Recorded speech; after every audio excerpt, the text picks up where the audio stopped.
तू ही रे माझा मितवा. प्रेक्षकांनो, मालिकेचा कसला जबरदस्त ट्रॅक आता मालिकेमध्ये आलेला आहे. आत्तापर्यंत आपण इकडे पाहत आहोत की वल्लरी हे सगळी कारस्थानं करते, पण प्रत्येक वेळेला सुटून जाण्यामध्ये यशस्वी ठरत आहे. पण या वेळेला मात्र आता इकडे ज्या वेळेला ईश्वरीने पाहिलेलं आहे ते म्हणजे स्वतः आता वल्लरीच्या हातामधली बांगडी आणि बाकी सगळा प्रकार, त्यावेळेला मात्र आता ईश्वरीने एक वेगळीच कहाणी रचलेली आहे. आणि या सगळ्यामध्ये वल्लरी आपल्याच ट्रॅपमध्ये अडकलेली आहे. आणि त्यानंतर मात्र आता या सगळ्यामध्ये मदत घेण्यात आली, ती म्हणजे नम्रताची. आणि नम्रताच्या मदतीने मात्र आता ईश्वरीने असा काही वल्लरीचा पर्दाफाश केलेला आहे. कसं केलंय, काय केलंय, आणि त्यानंतर आजी आणि मामा या दोघांनी मात्र आता बरोबर कारस्थानं करत इकडे आता वल्लरीला या सगळ्यामध्ये मात्र आता पाठवलेलं आहे जेलमध्ये. असं वल्लरीच्या विरोधात काय पुरावा सापडलाय सविस्तरपणे सगळं पाहू.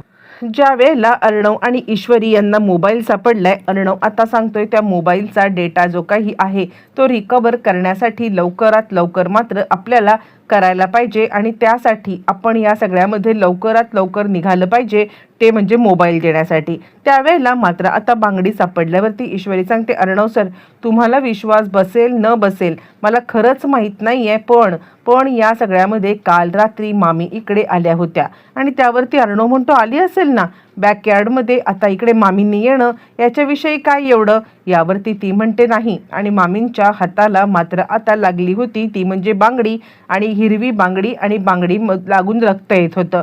याचा पुरावा मी तुम्हाला देऊ शकते. यावरती अर्णव म्हणतो, पण मामींची बांगडी आणि मोबाईल काय संबंध. यावरती ईश्वरी मात्र आता सांगायला लागते, संबंध खूप मोठा आहे.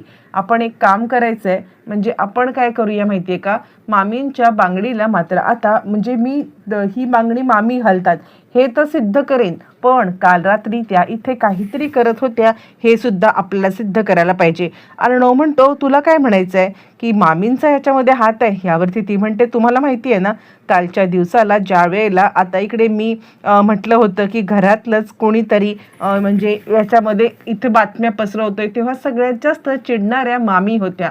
मामींना या सगळ्यामध्ये इतकं चिडण्याची काय गरज होती मला सांगा. यावरती अर्णव म्हणतो, बरोबर आहे, काल माझ्या हे लक्षात आलं की घरातल्याबद्दल आता ज्या वेळेला तू काही बोलली होतीस त्यावेळेला सगळ्यात पहिले आता मामींनाच या सगळ्यामध्ये त्रास झाला होता. असं म्हटल्यावरती ईश्वरी मात्र सांगायला लागते, बरोबर आहे, म्हणूनच मी आता एक गोष्ट सांगते की आपण आता एक काम करूया, मामींवरती लक्ष ठेवूया.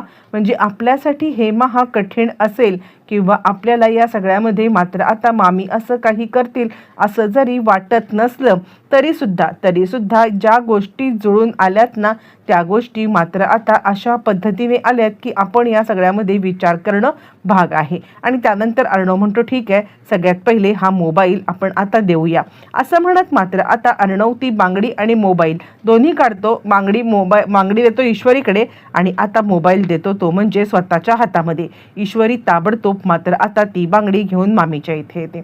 मामींच्या इथे आल्यावरती आता मात्र वल्लरीने हातामधल्या सगळ्या हिरव्या बांगड्या काढून टाकलेल्या असतात, कारण आता वल्लरीला या सगळ्यामध्ये काहीतरी साधारणपणे वाटतंय आणि त्यामुळे हिरव्या बांगड्या सगळ्या काढून टाकल्यावरती मात्र आता इकडे ईश्वरी म्हणते, मामी अहो तुमच्या हाताला काय झालं. यावरती वल्लरी सांगायला लागते, काही नाही. यावरती ती म्हणते, अहो ती हीच खूण आहे ना ज्या वेळेला तुम्ही आता काल रात्री काहीतरी करत होतात, म्हणजे काल रात्री तुम्हाला हाताला बांगडी लागली ती हे कालचीच खूण आहे ना. यावरती वल्लरी म्हणते, अरे तुला काय करायचं आहे, माझ्या हाताला लागलं काय, माझ्या हाताला नाही लागलं काय, या सगळ्यामध्ये तुझा आता काय संबंध. त्यावरती ती म्हणते, अहो नाही, म्हणजे काल तुम्ही हिरव्या बांगड्या घातल्या होत्यात ना. आणि त्यावरती मात्र आता इकडे मामी सांगायला लागते, तू माझ्या फाटक्यात पाय घालू नकोस, काय चाललंय काय तुझं. आणि त्यावरती मात्र आता ती सांगायला लागते की अहो तसं नाही आहे मामी, तुम्हाला लागलं ना म्हणून फक्त मी म्हटलं.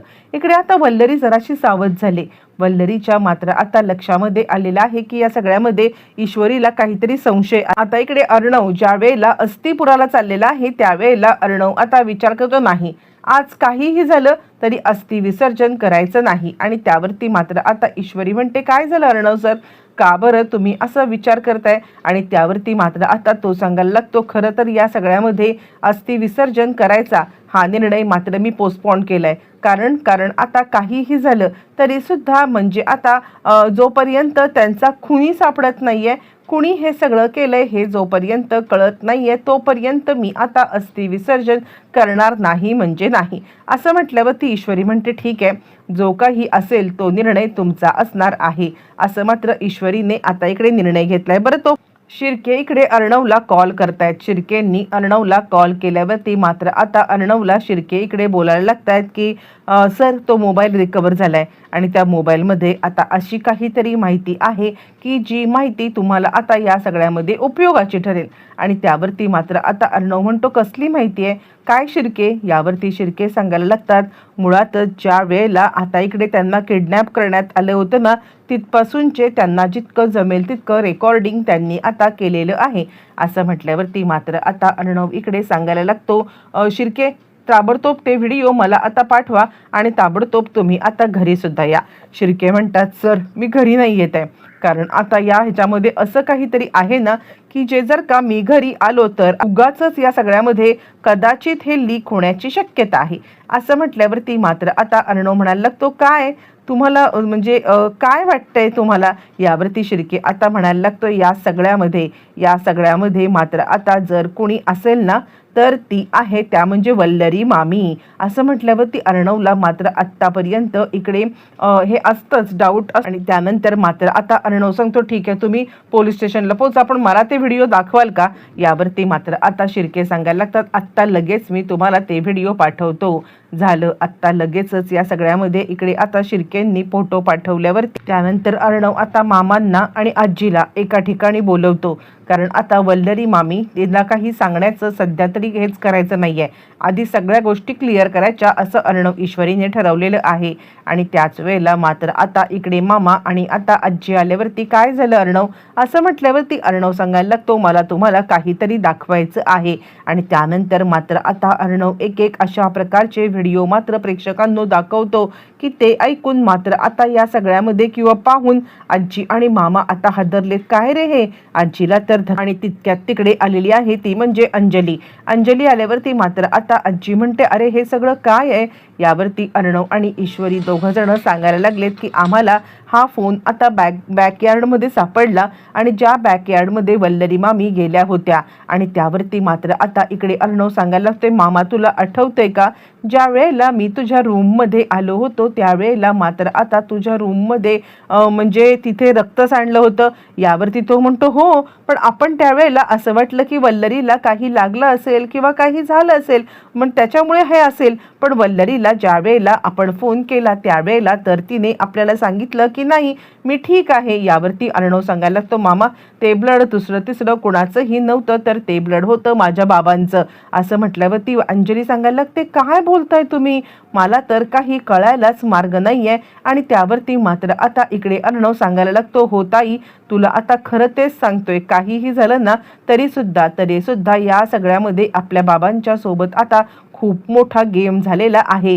असं म्हटल्यावरती मात्र आता खूपच धक्का बसलेला आहे, तो म्हणजे सगळ्यांनाच. आणि त्यानंतर त्या व्हिडिओमध्ये स्वतः रमाकांत, स्वतः आता वल्लरी ही आता इकडे म्हणजे स्वतः वल्लरी आणि उदयकांत हे दोघं जण मात्र आता रमाकांतला किडनॅप करताना दिसत आहेत. आणि एकाच झटक्यात मात्र आता वल्लरी एक्सपोज झाले. मामा आता सांगतोय थांबाई, असं नको बोलूया, आधी आता पोलिसांना येऊ दे, पोलीस आल्यावरती काय करायचं ठरवूया. अर्णव म्हणतो मी पोलिसांना बोलवलेलं आहे, थोड्याच वेळात पोलीस आता येतील. असं म्हणत असतानाच पोलिसांची एंट्री झालेली आहे. आणि तोपर्यंत तिकडे आता वल्लरी आलेली आहे. ज्या वेळेला वल्लरी तिकडे येते आणि त्याच वेळेला मात्र आता वल्लरी हे सगळं पाहते आणि तिला 440 वोल्टचा झटका बसलेला आहे. ज्या वेळेला मात्र आता वल्लरी इकडे आलेली आहे आणि त्याच वेळेला मात्र आजी सांगते पकडा हिला, काहीही झालं तरी सुद्धा आज हिला या सगळ्यामध्ये सोडणार नाहीये. तुझ्यासारखी चांडाळीन या घरात राहण्यापेक्षा, या घरामधलं सुख आणि सगळं हरवून टाकण्यापेक्षा तू आत्ताच्या आत्ता इथून निघून जा. यावरती वल्लरी आता सांगायला लागते आई तुम्ही काय बोलताय? यावरती ती आता तिला तो व्हिडिओ दाखवते आणि हे सगळं मोबाईलमध्ये आम्हाला सापडलंय, जो मोबाईल तू गायब करण्याचा प्रयत्न केला होतास. असं म्हटल्यावरती मात्र आता वल्लरीला खूपच मोठा धक्का बसलाय. एका झटक्यात तिची सगळी कारस्थानं समोर आलेत आणि आजीने धूमधडाक्यात वल्लरीची रवानगी जेलमध्ये केलेली आहे. पण प्रश्न राहिलेला आहे तो म्हणजे आता इकडे वल्लरीने कसं केलं, काय केलं आणि का केलं. आता वल्लरी सत्य सांगणार का? येणाऱ्या भागामध्ये अनेक प्रश्नांची उत्तरं मिळणार.